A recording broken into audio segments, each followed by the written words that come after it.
So I remember I was laying on the bed and I was like thinking, I'm going to write a nice song. And that's where I wrote Butterfly. So then I went up to that studio, and in one day, that's where this comes in.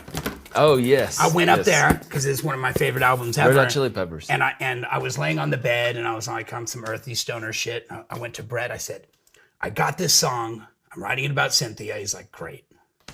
Like, he didn't mean that. He was sarcastic. He was like, okay. And I was like, no, for real. So I said, I want the beat to be kind of like Under the Bridge. So Brett is like a mad genius. And I remember I went up there and actually he had just started smoking weed. He had relapsed, but not like hardcore relapse. Oh, yeah. So he was smoking weed and I guess he went to smoke a joint in the car with the assistant we had there. Uh-huh. And I told him, yo, man, we need something like Under the Bridge. And so he went and listened to this record. You know, not many people know that this song. Yeah. So all right. So you might hear that, like, oh, Crazy Town just sampled a Red Hot Chili Peppers song, and that's why it was a hit.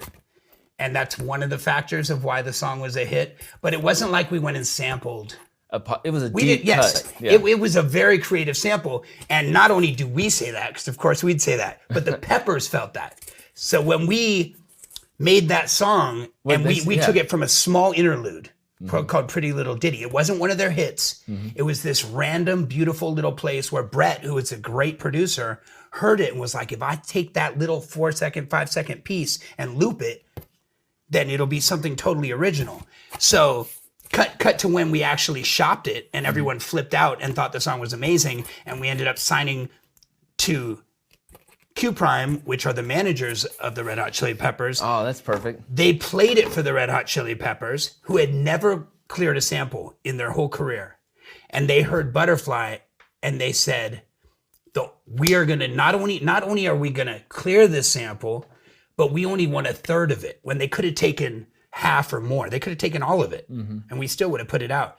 But they said the reason that we respect this is because they didn't butcher one of our hits and they took something that was just a random obscure thing on our record and they made it into something super special. So the Peppers had our back. They heard it and they were like, we're going to clear it. We're not going to take all your money and we're going to take you on tour. And they took us on tour through Australia. So the Peppers have always had our back and they support that sample. So if you want to talk shit, you're wrong. So anyway. Yeah, that's great.